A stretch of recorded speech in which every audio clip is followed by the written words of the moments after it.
Ho, ho, ho! Merry Christmas!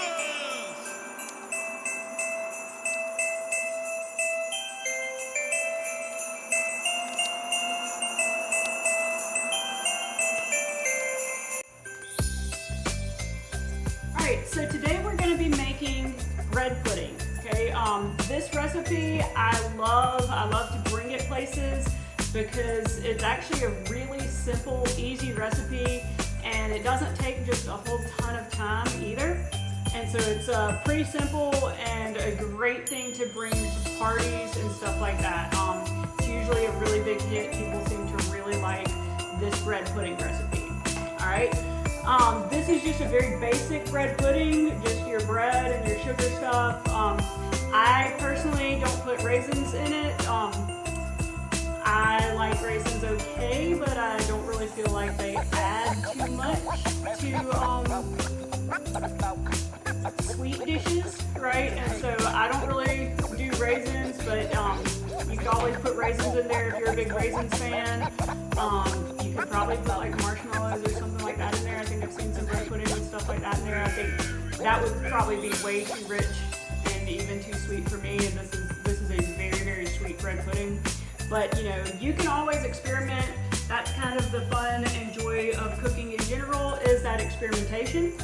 And you know, get some good close friends and family to do the experimentation on. I don't love to experiment in like super new environments, but you know, sometimes things turn out terribly, and that's okay. That's still fun. That's what experimenting and cooking is about, right? So it's okay if you experiment and it doesn't really turn out great, right? I've had lots and lots and lots of things that don't turn out great. One day, when we're closer, I can tell you about the doggone brownie, right? And then you will never have to feel any shame or embarrassment, right? You shouldn't anyway, right? Because cooking is fun and something you do out of enjoyment, sometimes necessity, but it's not something to get upset about if something doesn't turn out great, right? So first, start the bread pudding. First thing we're gonna do is just grease a casserole dish. Right, so I've got this casserole dish. I'm just going to spray it with Pam.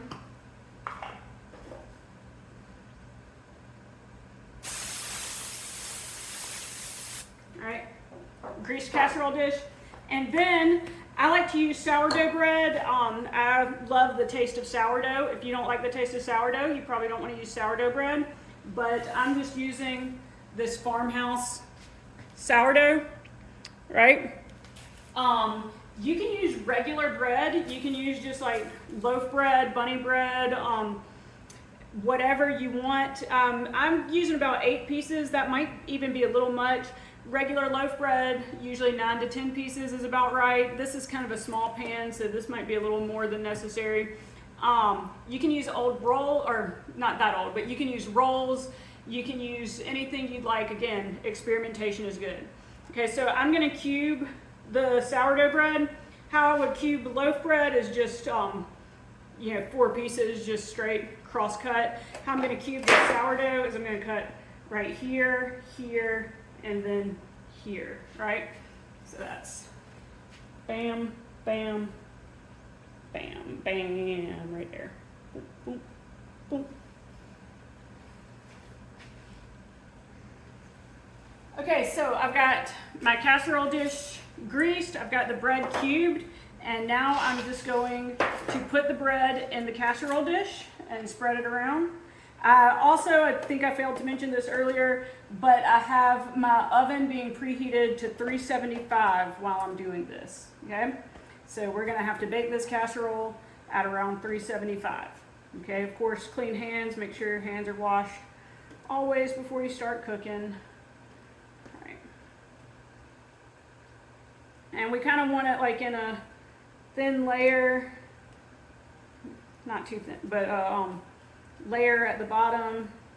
And then, like I said, that's probably about enough, right, like this, okay?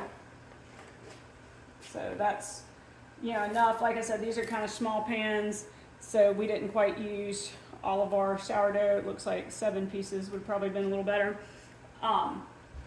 But that'll do right now.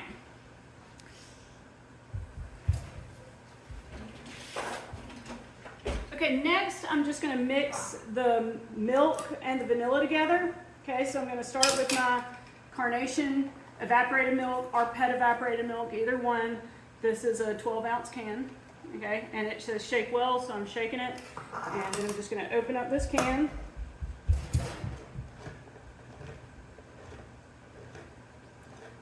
That banging noise you hear, if that's in this video, is my daughter running around upstairs. All right, so we've got 1 can of Carnation evaporated milk. We're gonna have 2 cups of regular milk. I use whole milk. All right, so there's 1 cup.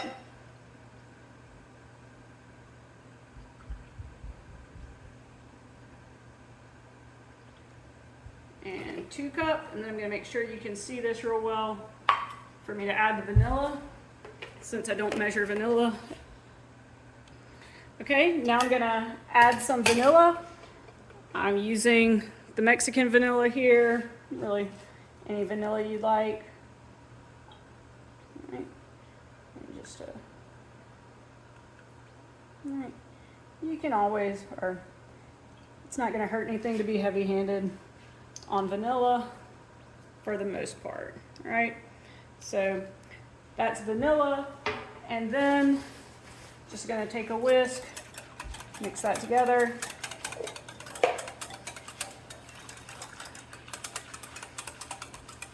All right, it's all stuff that can easily be mixed together. And then the next thing I'm gonna do is just pour this milk over my bread and let that soak.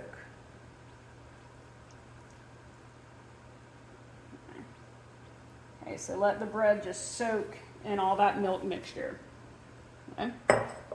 While the bread's soaking, I'm going to prepare the next part. All right, next is just to do the butter, sugar, and eggs, and I use you can use more vanilla in this mixture if you prefer.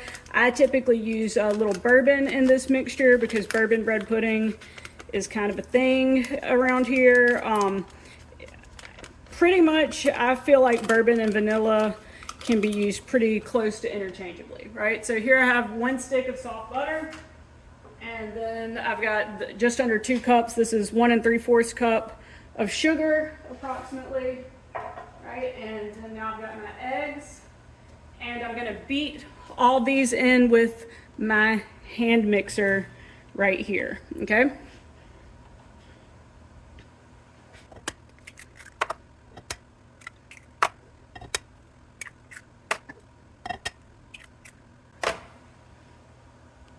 So I've got the sugar, butter, and eggs in here. I haven't added the bourbon yet. I'm gonna do that when I get it good and soft and mixed together. I usually kind of start on a low just so I'm not sloshing everything, and then work up to a higher speed with my hand mixer.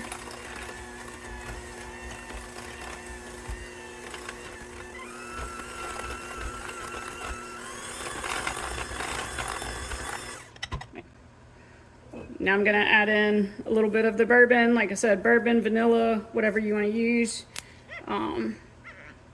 Bourbon is a good complementary flavor for bread pudding. So we're just gonna add a little bit in there. Nobody's trying to get anyone drunk on this, and plus you bake it, so that's gonna kind of get rid of the alcohol, and it's for flavor, right? So just a heads up, but I mean, we're talking about teaspoons here, not large quantities of alcohol in any of these things that we make, right? Okay. So I think I had just a little bit more. There we go. That should be very good.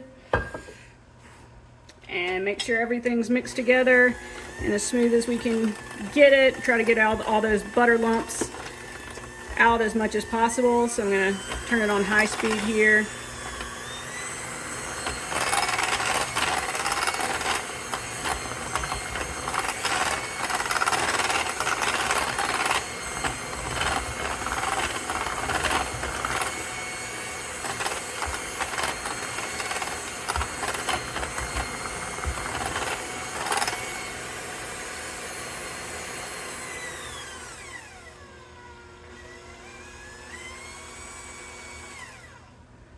Alright.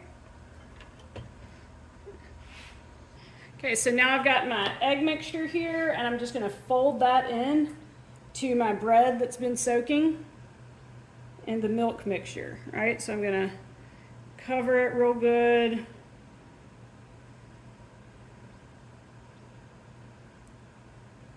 With that egg mixture, egg and butter, and sugar, of course.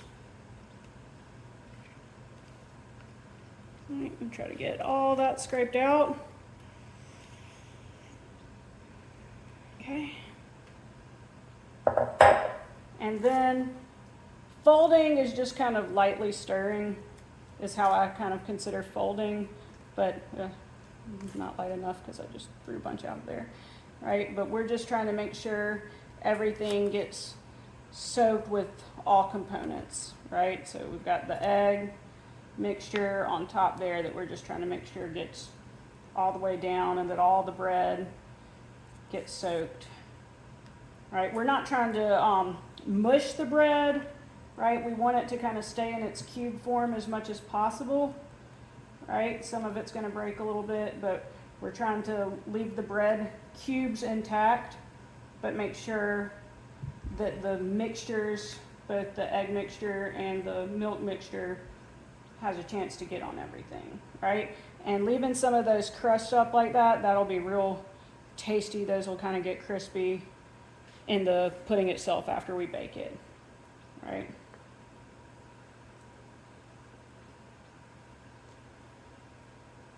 All right, so that's really it. All the hard work is done.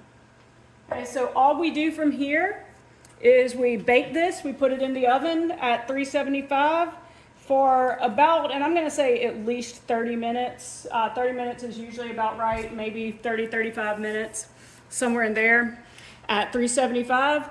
And then once we do that, we're just going to top it with some caramel, and it's done. Just regular old Sunday syrup.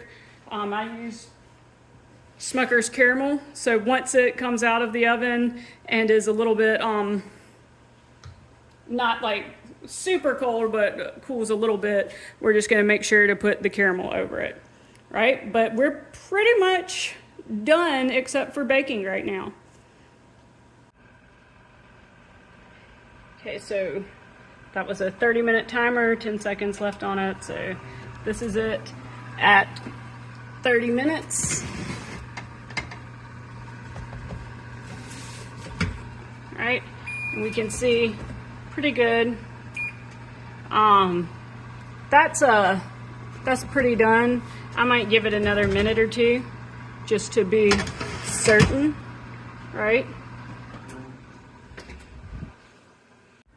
All right, this is what it looks like coming out of the oven for me. I just gave it another 2 minutes just for good measure, right? You can see kind of how it moves there, right? Let's see. All right, you can kind of see how stiff it is there. All right, and now all that's left is to top it with caramel. I'm gonna let it sit for a few minutes, and then I will top it with caramel. All right, last step. I like to get the sides really well, right, with the caramel sauce. All right, and then after that, just kind of have fun with it. All right, you can do it in random, or you can do it in a grid if you prefer.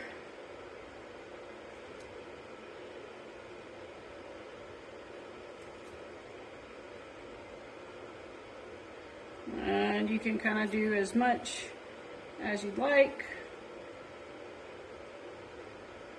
You kind of go in spot. That's probably enough for me and my crew. Boop. Right. And that's it. That's bread pudding. We're done. I don't really like standing caramel. Some people might like have it kind of swimming in caramel. That's about the max that I want right there though.